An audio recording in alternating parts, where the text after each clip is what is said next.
This is a 1974 Harley Davidson FLH 1200cc Shovelhead. It's tiny old bike, but I haven't had it running, so that falls into the category of project. It's got about 2,000 miles on the clock. It does turn over. I've rocked it through the gears and it's turned over.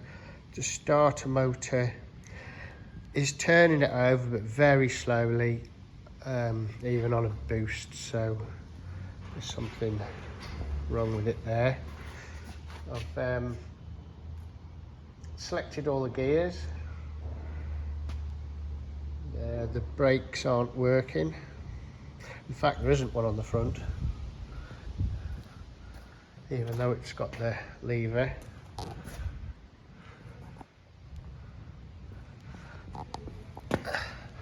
Looks like it was on the road in 2019. So the last 6 years, who knows, sat around doing nothing. See, it's from New York. That's where it was last registered.